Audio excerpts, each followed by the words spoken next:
I think to become a CFO, there's this funny dance where like they want you to have been one before. It's like, well, how do I become one if I haven't been one? It's like this circular reference. That's a common meme in the staffing and recruiting world, which we are in at Really? Higher Frame. It's like this is an entry level job that requires 8 years of experience. Yeah, I have seen that before.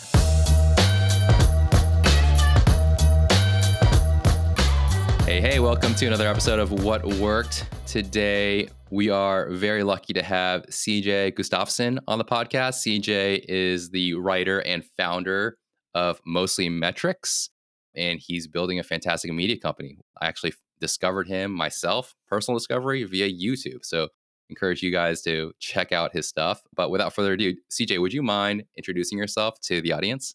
Yeah, thanks for having me on the pod, Mike. I feel like I made it because the name of the pod is What Worked, so something must be working, which is pretty cool. But Totally. sure, like I'm a CFO by trade, tech company most recently, exited that about 6 months ago, which was an exciting process to go through a sale, kind of show that I could drive the car from point A to point B as a CFO. And before that, I came up in the FP&A world for tech companies, which for those who haven't heard of that department, they like come up with your budget, they help you allocate resources, they help you look at your operating plan and say, where can we be more efficient? Where should we invest in the business? And then before that, I was on the other side of the table working at a private equity firm and then also doing some consulting. So my whole career is kind of revolved around business models, optimizing them, looking at the metrics that go in and go out. And it's been really fun, specifically within the tech industry, because there's so much that's evolved. And I've taken that and I've started to write about it. I've actually been writing for over 4 years now online. I have a newsletter called Mostly Metrics, and it became bigger than I thought it could on Substack. Not at first. I mean, like the first 2 years, nobody listened to me. I was writing into the abyss. But over the last 2.5 years, it's grown to 65,000 subscribers as of today. So there are a lot of nerds out there. And then I also have a podcast called Run the Numbers, where I interview CFOs and I also talk to business model experts. And that gets somehow like 50,000 listens a month. So I feel really fortunate to now do this full time. I didn't know it was a real job you could have, but I guess it is. 100%. And yeah, I'm one of those nerds that's been following along. I got to ask you, like, can we go back even further? You kind of like have had this up and to the right finance career that I think a lot of like maybe business school graduates or like, undergraduates, pursuing a role maybe in accounting or finance, investment banking, private equity would want to have. Did you always know you wanted to like take this path? Like, what were you like growing up, or maybe like your college years? What were you thinking? Well, thanks for saying that because like it certainly didn't feel like I was going up and to the right in the moment. In fact, I think I didn't find my product market fit until I went over to what I'll call the operator side. I wasn't that good at private equity. I was okay at the consulting, but I wasn't that interested in it. I felt like more of like a financial tourist. Like I'd pop in and pop out, didn't really have skin in the game. Thanks for saying that because like I feel like it did take me a while to get my footing, but like the wonder of LinkedIn and everything else is you just get to write your story in reverse. You get to look back and kind of connect the dots. And so it looks great now, but um you learn what you're good at, what you're interested in, and what you're uniquely qualified to do. And like what I did was I stacked a bunch of those building blocks together, or kind of smashed them together, if you will, to create kind of like a skew of one, which is what I'm doing with writing about finance and also trying to do it in a way that's somewhat entertaining. To answer your question though, like to go way back, I always loved writing growing up, which makes it kind of funny that I went to Boston College for a finance degree undergrad. Like I think the people that knew me, they're like, he's always like tinkering around with like creating blogs on the internet or writing stuff like for my school newspaper in high school or in college. So I think that would have been more the path, but it took me a while to find like the lane that I would do that in. Growing up, I was obsessed with Sports Center. I was obsessed with anything Bill Simmons wrote. I used to read this blog called Deadspin that I thought was hilarious back in the day. And so like I've always been really interested about like the creation of media online. It's really cool now that I get to do it myself. But like I didn't know this was a career like coming out of college. That's a very cool to hear. I'm not surprised that you've always been a writer, or you've always been drawn to writing, because your writing is really great. I think it's very hard to write about numbers and metrics and make it both really educational and interesting and entertaining at the same time. And I think you accomplish all those things. That's how I got drawn in. From your YouTube channel, I thought you took an interesting approach, like more like fun approach to these topics, which are usually pretty dry. And then it funneled me into the newsletter, which I was like, oh, same vibe here. So Hell yeah. not sure if that's what you're The trying to do, but it Yeah, worked the on me. network effects kicking in. I've proved it in real time. I think finance in particular has always had like this wall up where like people want to act like they're smarter or they want to throw around terms that make it hard to understand. And I think it all goes back to like the scarcity complex. Like if everybody understands it, then I'm not going to be able to make the most money, which I don't think is necessarily true. And so what I try to do is demystify a lot of what's on the other side of the curtain and do it in a way that creates like an on ramp.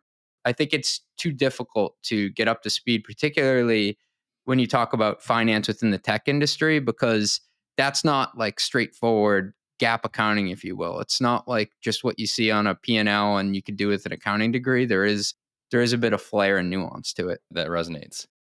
I want to kind of go to, if it's okay with you, like your last stint as a CFO.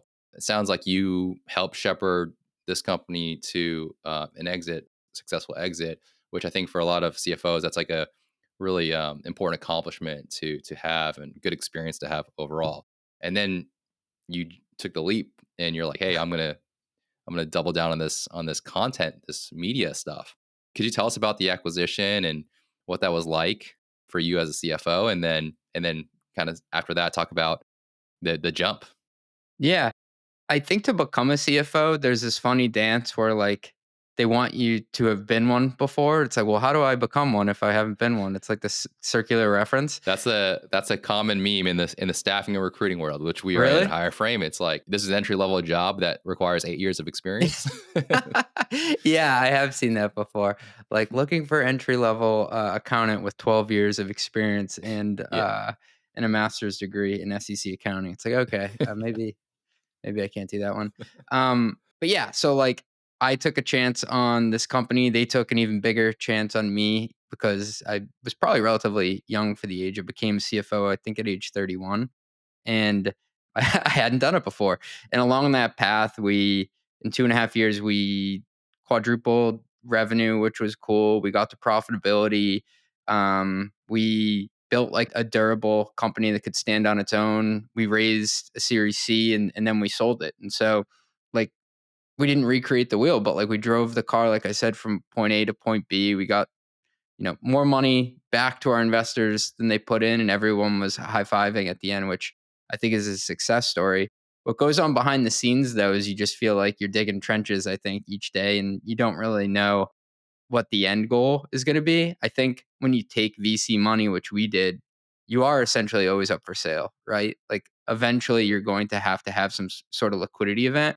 So you have to figure out like what you want to look like when that time comes and how to optimize for it. And I think that's where I had both the most fun, and then I think it also almost killed me, like in the final year there, because you're trying to keep this train on the tracks, but you also know that you're approaching an event where you're gonna have to have a lot of conversations about like why you're the right asset for someone to acquire, and that takes a lot of energy. And then there's also the emotions wrapped up in it, no matter how you slice it, especially for the people who found the company and been doing it for 10 plus years. So I think like I learned a ton about the financial process of selling a company, but I learned even more about the human process of running a company and then exiting.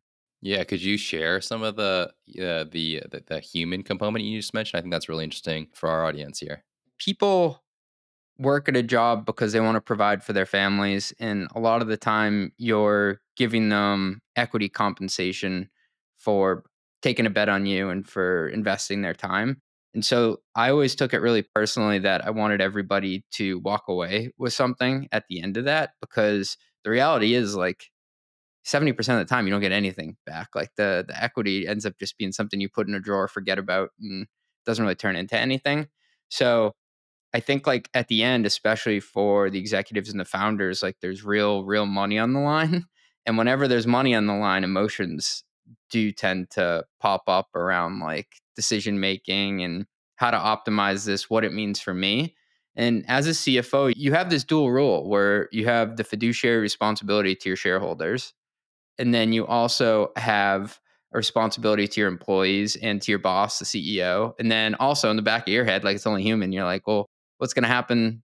What's going to happen for me too? And by the way, for those who don't know, like after an acquisition goes through, CFO is like always the first one that gets fired. Like they usually have a CFO, right? Yeah, redundancy. Yeah, one And for one. I knew that going in. Like it's all part of the game in a sense. Like you do your stint, Yeah. you It's a weird dynamic. Yeah, let's double click into that because yeah, it's like sure. you're grinding, working your tail off for a successful outcome, which is a sale, which is also equals like a termination.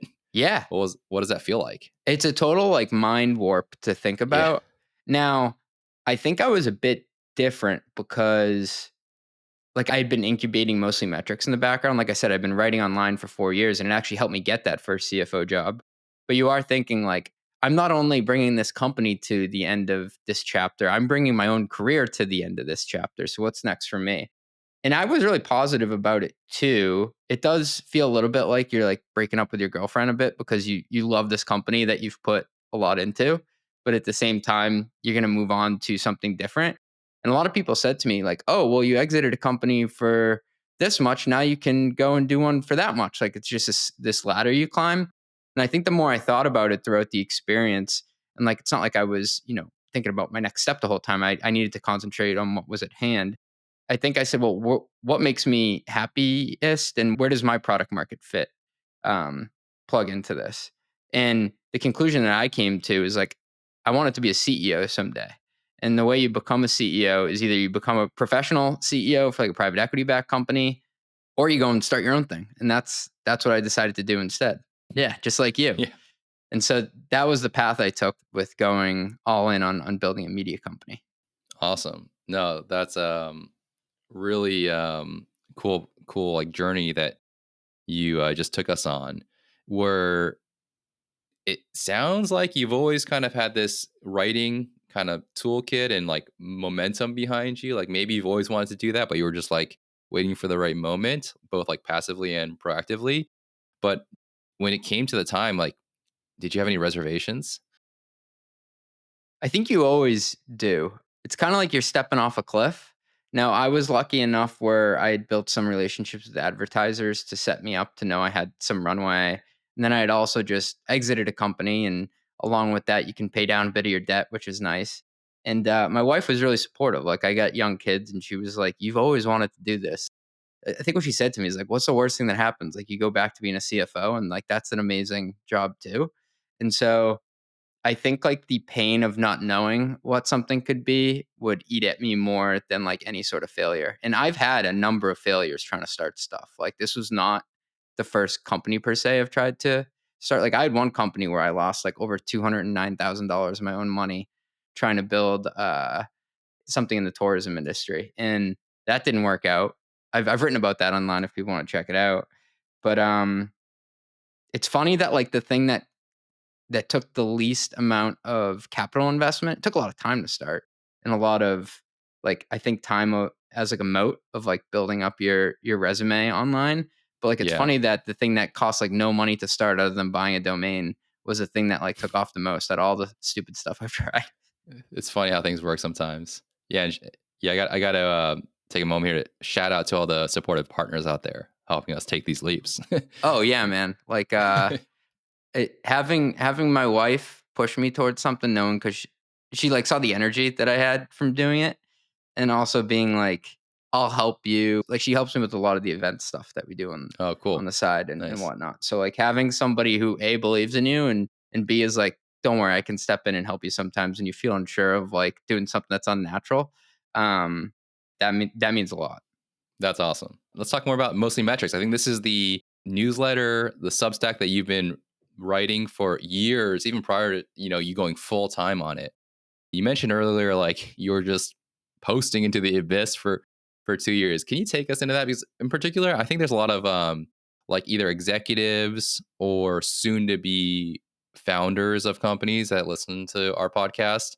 They know that they should be publishing, posting some content, putting some stuff out there, putting themselves out there, or they're just job seekers, right? They should be putting content out there, but it's hard, especially when it's hard to do in the early days when you have no traction. What was that abyss like? I think everybody imagines like this really mean person from like middle school or high school just like waiting for you to post something so they can be like, "Oh, you suck." The reality is nobody's waiting for you to post anything. Like you have to jump up and down, light your hair on fire for anyone to pay attention to you. I hate to say it, but people are like inherently selfish and they're only going to read something if it helps them in some way. But, like, the writing was for me at first. It was a way to exercise this muscle of, like, how to talk about businesses, business models, and metrics because I was learning so much. And it took on multiple evolutions where, like, the initial product per se did not have product market fit, but I kept honing what I was writing about. I kept getting better at actually writing. And then I kind of figured out what gave me energy and also aligned with what my audience wanted to learn. And I think the biggest mistake I made early on and why it didn't get traction is I was writing for like this fictional smart person that I thought was out there. And the real answer was just to write for like me 5 years ago, or even me today, Googling something 10 times and I can't find a satisfactory answer. Like are way more people out there who are similar to that than like this imagined smart person that I had in my head.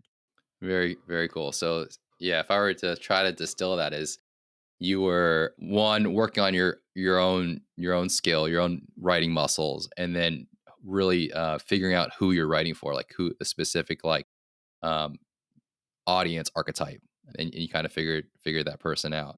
Today, you mentioned Mostly Metrics has 65,000 and growing every probably minute subscribers. I don't know through Substack. I haven't written a newsletter before, but do you have a good sense of like who all out there is Yeah. reading? About 25% are actual CFOs. About 15%, I think, are investors. At least 30% work in finance departments or the office of the CFO. And then we have a lot of people who are interested in how to monetize their own businesses, whether they're a CEO or they're like a pricing expert or they're responsible for making like the marketplace or SaaS company they work at just more efficient. They tune in. That also impacts how I think about what I write. And so, like, every time I sit down to write something, or really before I hit post, I think, is this for, because I want it to be shareable, right? Is this for the CJ 10 years ago who was working in an FP&A department trying to get smarter, who can share this with their boss to say, look how smart I am and signal that? Or is this for CJ, the CFO, who would share it with his team to say, hey, we should really look at incorporating this into our monthly cadence? Or is it for the third bucket, the investor who wants to quote unquote add value and wants to brush up on different terms or different ways of looking at business, who will forward it to the CFO at their portfolio companies saying we should incorporate this in the next board meeting. And by doing that, I'm solving for like the job to be done for one of those audiences. Sometimes it's more than one, and it allows for it to spread organically on its own.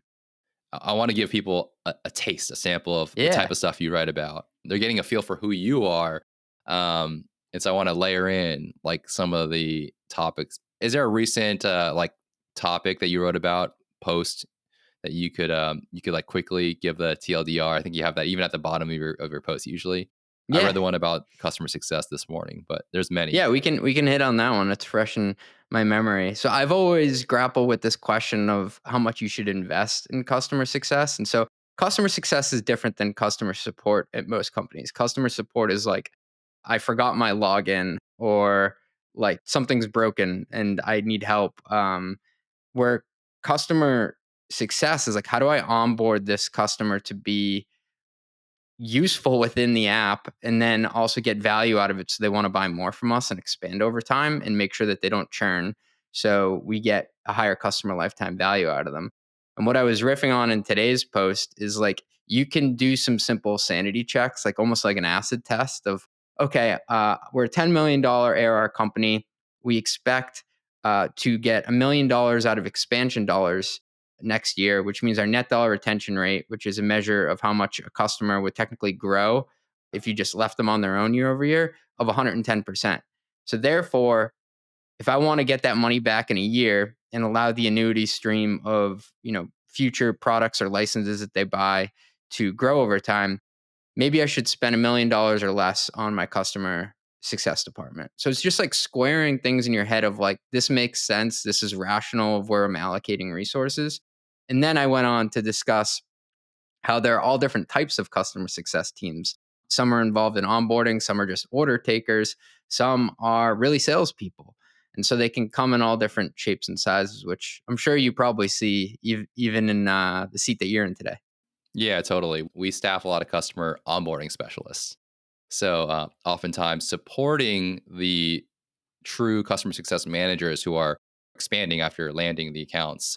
Those onboarding specialists are not really revenue generating, but they are part of the overall customer experience team. And I think you mentioned one thing to consider is maybe like considering, when you think about the financials, their costs as a cost of goods sold. Yeah. Yeah. And that's like another thing that we always discuss on mostly metrics of like you have different sections of your profit and loss statement, one of which is cost of goods sold, which leads you to your gross margin. And gross margin is an indicator of how scalable is this business. Basically, how much money do I have left to run everything else after I serve my customer successfully? And the whole rub with customer success teams traditionally has been like, well, do you put them in sales and marketing, which goes in OPEX, which makes you look better? Or do you put them in cost of goods sold, which hurts your gross margin, makes your company look not as scalable, but maybe academically honest because they don't actually sell something. So that's always been like a hotly debated topic. Totally. And I think that's the reason why there's many different accounting methodologies. Oh yeah. Yeah. That's awesome. No, thanks for sharing that. I have to ask you too, like, remind me how often you publish in Mostly Metrics. I publish Tuesday and Sunday, which are free posts with an Uh-huh. advertisement on top. And then I have a paid post on Thursday. And then since I went Okay. full time on it, I started another newsletter, which is kind of like a more specialized version of Mostly Metrics, but just for operators at private equity backed uh, portfolio companies. And that's called Looking Yeah. for Leverage. Looking for leverage. I just subscribed to that one too, and Thanks, that's man. interesting to us because we work with a lot of PE-backed software companies who are, I think they look into higher frame for cost savings, margin improvement, and some like operational flexibility with headcount. Um, but yeah, tell us about looking for leverage. You have Mostly Metrics is firing. You went full time. You're like, hey, like I got to do even. You're publishing 3, 4 times a week. I got to publish even more now. I know. And for like a very specific audience, I think that maybe there's some overlap, but maybe not with Mostly Metrics. I'd been searching for like another cut of my audience to serve. And at first, I was gonna do it like, "Oh, I'm really passionate about marketplace businesses," but then I'm like, nobody wakes up every morning and they're like, "I'm a marketplace person." And then I was gonna do it for vertical software companies, and it was kind of the same thing. But what I did discover is that there was this audience of people who identified as being the C-suite at private equity-backed companies who had like a very different set of constraints they had to operate under. In fact, I was at a conference. I was in a room with 42 other CFOs and COOs who worked for a specific private equity company's portfolio. I was like, they're talking about like way different things than like a hyperscale VC growth company who's burning cash to talk about. And I'm like, I can't find anything useful online other than like written by investors. Like there has to be another voice here of like the person who's actually operating the companies. So that's what I worked backwards towards. And it was like pretty organic the way that I think I approached writing about it because it's kind of taking the same skill set and tone from Mostly Metrics, but like applying it to a somewhat tangential problem set. Yeah, very cool. And so you've got. Oh, and by the way, we got to touch on Run the Numbers. So Run the Oh yeah. Numbers is your podcast that you do audio and video. It's on YouTube. Please check it out. We'll link to it for sure. But yeah, briefly, you interview CFOs on this podcast, right? And Yeah. uh, Well, I think like every newsletter, you either die a newsletter or you live long enough to become a podcast. And so I ended up coming up with a podcast too. And it was really just like an expansion of all these combos I was having with CFOs who were reading Mostly Metrics. And I'm like, I should just record some of these. And so I have to admit, it was super hard to get like the first 50 guests, but like I'm approaching 200 episodes now, I think. And like now a lot of people actually ask to come on, which is nice because they're like, oh, I find value in these conversations, or I saw someone else cool that came on. Like I think that like I'd be a good person to participate and talk about like what I've learned. And 2 out of the 3 episodes I do a week, I'm interviewing like a world class CFO. The CFOs that I have on are like they were at companies that were like crazy compared to like what I did. So sometimes I think I do have a bit of the imposter syndrome, but like I'm like okay, at least I did it. I got an exit. But like I talk to them about their decision making frameworks, their favorite metrics, how they look at businesses, the human problems involved in like scaling any company. And that's been like a really cool way to explore like the world that I came from the angle of the CFO. And sometimes all of their investors on too to kind of fill in the gaps. Very cool. Yeah. So run the numbers, check that out. And so I want to highlight like, is there anything else, by the way? Is there anything we're missing? Are those the three kind of pillars Those are to the the media 3, and company? then in the background, I've started to get into some benchmarking because Cool. what's cool about having an audience now is I can survey them and ask them questions on things that they will find inherently useful to give back to them. But it's like the collective knowledge and insights of the group, and then synthesizing that and giving it back to them in a report. So I started to put that as like the main carrot behind the paid offering. And it's something that like I've always been interested in because it's a lot of the benchmarking stuff of like we said, how much should I invest in customer success? It's like, well, I can poll 65,000 people on what they're doing, and maybe that'll be a better answer than what I can come up with. Yeah, super valuable work that you're doing there with the benchmarking. It makes total sense with the audience and the media products you have out today. And so I wanted to highlight, yeah, that you have this mix of things. It's like four things actually now, and you probably got a handful of good ideas that you're sleeping on right now. But I wanted to ask you, like, how do you do it? How do you, how, how do you do it? We have this podcast, What Worked. This is our second year doing it, and it's a lot of work to do just a podcast. But you're writing too, and particularly, I want to ask you about the writing. Like, Yeah. do you have certain systems or processes that help you publish high quality content, really high quality content, at a high volume too? Now, I wish I had like a real system, but I think it's more just like this lens that I see the world through. And I steal this from Ben Thompson, someone that I look up to who writes Stratechery, who's kind of the first person to really write online at scale about business strategy. And he's like, at some point, you just kind of see the world and the news you consume and everything that's going on in businesses, and then it's synthesized through this like filter almost in your head of like, what could I write about here? Honestly, though, I'm just following my curiosity. I think I put way too much pressure on myself at first to like create something net new or like a new formula or a new idea. It's like just give your perspective and try to distill it down to something that other people can understand.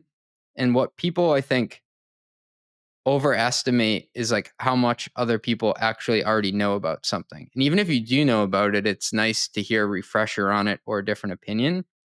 And so I don't have a system per se for writing. It's more just a view. In terms of like the hours, I'm definitely better at writing early in the morning or late at night. Like you can't get an intelligent thought out of me at 3:30 p.m. Like there's no newsletter being written. that's awesome. Yeah, I just look forward to continuing following all the content you're putting out.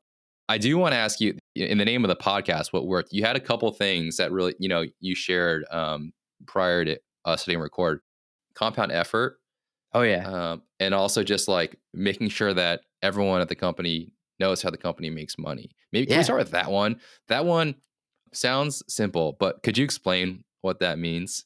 Yeah. It's something I'm really passionate about. Whenever somebody would start at a company or join my team, I would ask them, even in the interview process, really, I'd say, hey, would it be helpful if I gave you like a 1 minute overview on how we make money? Even if they said no, I would probably still say it. But I think that how a company monetizes impacts every other part of the org. So to give you an example, the last company I worked at, we were a marketplace for aftermarket car parts. So we did over 80,000 transactions a day. Good chance you bring your car into a garage, you need new brake pads, they procure it through our site. And then we also had a SaaS component on top of it. So I would walk people through the purchase pattern of like how many people would buy something a day, who would pay us in that transaction, like something that you people just assume they know, but they might not. There could be all different components paying. It could be the person coming in to get their car fixed, it could be the garage, it could be the supplier, it could be the manufacturer. And so like these are examples of things that every company has something unique about how they deliver their services, who pays them, and then what's important also is how much you make on each transaction. So what's your gross profit on it? If you as a company are profitable at the end of the day once you pay for all our salaries, and how big the overall opportunity is for us to continue to do that. And I found that like people always have this sense of like relief in knowing and how it all works because they don't want to quote unquote ask a stupid question. And it also helps prime the pump for them to ask me questions if it's during the interview or someone who's working on the team. And I get to know them better and how they think about things. And a lot of times they'll actually say something that makes me think about our own business model differently. So I always encourage people to to explain how they make money to everyone, whether they're in engineering, finance, or product. Yeah, that's a great lesson, and I think when you can get the whole company understanding like the business model, for example, I think that's a really great insight because it sounds obvious, but when you work in a company and if you think about it, if you had to ask everyone like how does the company make money, people would probably like it'd be a hard question to answer for probably many people who don't think about that day to day because they're thinking about just their job. But if you can think about your job and then the bigger picture, I think you'll be much better at your job. I It think that's also makes them feel like they're contributing to something bigger than themselves. Like a totally, number of conversations I've had with like the engineering team, and I'm like, that product you're working on, it makes this much money. They're like, what? Like I'm yeah. helping do that. Like it helps link their efforts to what everyone is rowing the boat towards. Yeah, I like this one too. I think I'm going to use it because we staff people at different various companies, and a lot of times our customers who are like maybe the head of customer success or the CFO at the company has like accountants from higher frame. They're always asking us for tips. Hey, how do I work with this person? How do I keep them engaged? What's the best way to manage them? And overall, it's the same way you would manage anyone, no matter where they are, regardless of their location.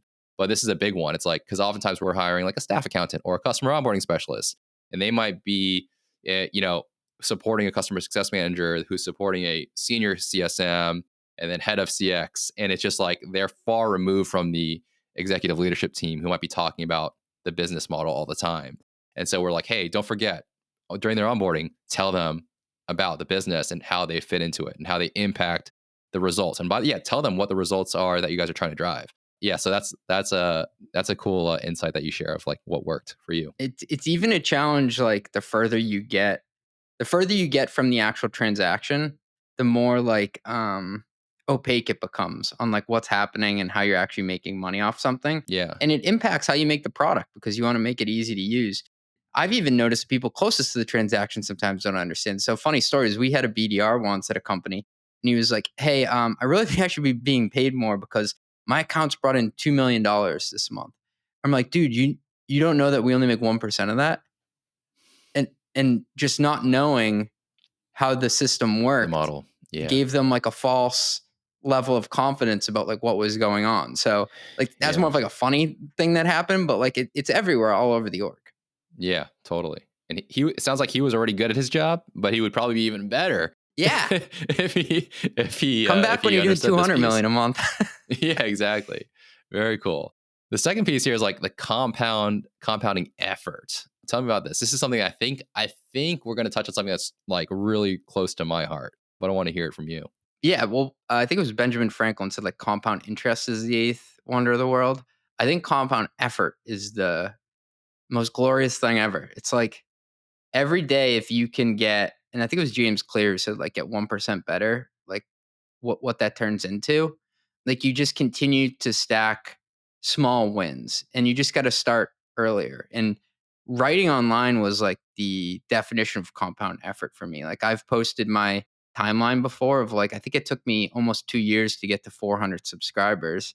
And then after that I broke through and went from 400 to 40,000 in the next 2 years. Now I'm on 65,000. But like people assume everything's an overnight success story, but whenever you dig into someone's background, you see these cookie crumbs of like the efforts that they put in and how it led them from one thing to the other. And so, especially in a game like a newsletter or a podcast, like you got to put yourself out there and you got to continue to hone your craft. I'm a really big boxing fan and I love when they show not just the fight, but like the footage of like someone grinding in the gym because you're like, oh, they're thinking through the rounds ahead of time and they're letting that effort from each training camp compound over time. That's very much how I think of like any craft that I try to undertake. Yeah.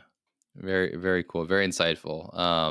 I also do love those behind the scenes, whether it's like the boxing leading up to the match or hard knocks or something like Oh, I that. Those love that are stuff. I'm a love that sucker for stuff. it. Yeah. Thank you for sharing. I know we're short on time here, so I want to start wrapping up a little bit. I have a couple more questions, but AI, have to ask about it. It's something that's top of mind for everyone, especially the CFOs that we work with here at Higher Frame. But I saw that you recently posted, you've posted about AI, of course, because it's topical. But for CFOs or like the office of the CFO, AI, just what takes on AI do you have? Any advice for, finance organizations, companies in general around AI? Well, this kind of links to what we were talking about compound effort. Everybody thinks they're behind when it comes to AI, but I did this survey on mostly metrics, and it showed that like nearly nobody is has like concrete use cases that they're using org wide.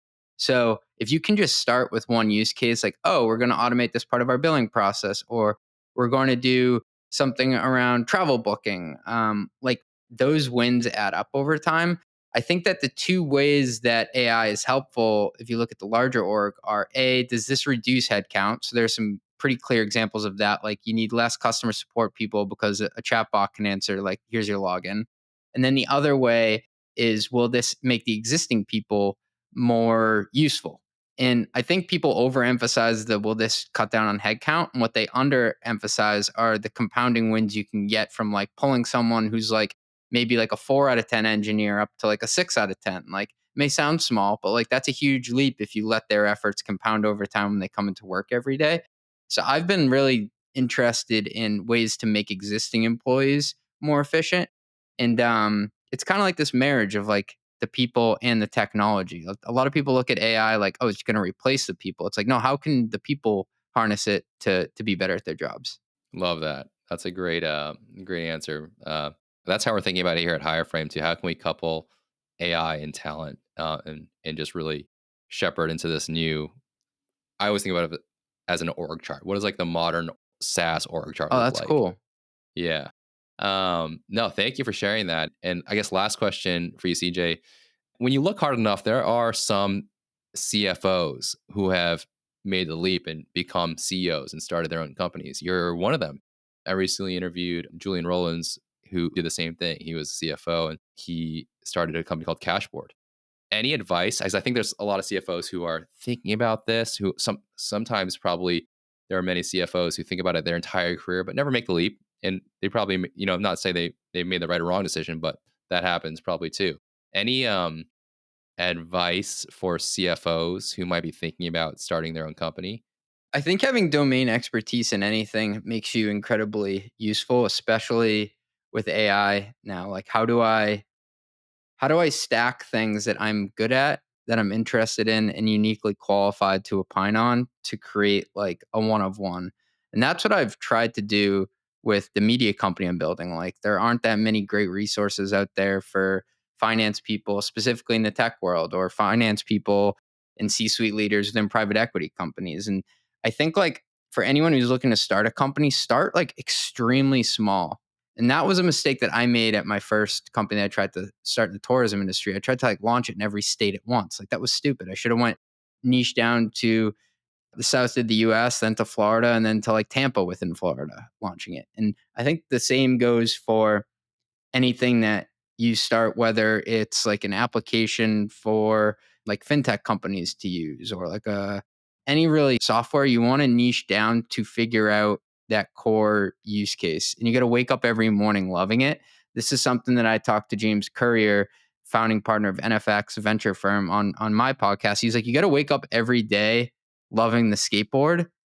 You have to wake up every day wanting to solve that problem with the skateboard and being the best at that before you can become the convertible. And I think a lot of people want to start a company out there and they want to be the Ferrari at first, but it's like you have to start solving something at like an extremely specific level to understand your customer need, and then you can go from there. Love that. That's very great sage advice from someone who's done it. CJ, thank you so much. This has been awesome. Could we just go through again where people can find you on the internet? Yeah, you're a gracious host. Great questions. So just go to mostlymetrics.com. That's a newsletter. Run the Numbers. It kind of sounds like Run DMC. Run the Numbers is on Spotify, Apple, YouTube, and then lookingforleverage.com is also on the interweb. But if you go to mostlymetrics.com, I point to all of it. Cool. And we'll link to it in the show notes. And yeah, I strongly encourage you guys to check out the content. It's super interesting. If you're an experienced like finance professional operator, I think this will definitely resonate. And if you're new and you're, just starting your career, I think this is a great place to get smart quickly on a bunch of business topics. Thank you, CJ. Thanks for coming on the pod. Thanks, man. Appreciate it.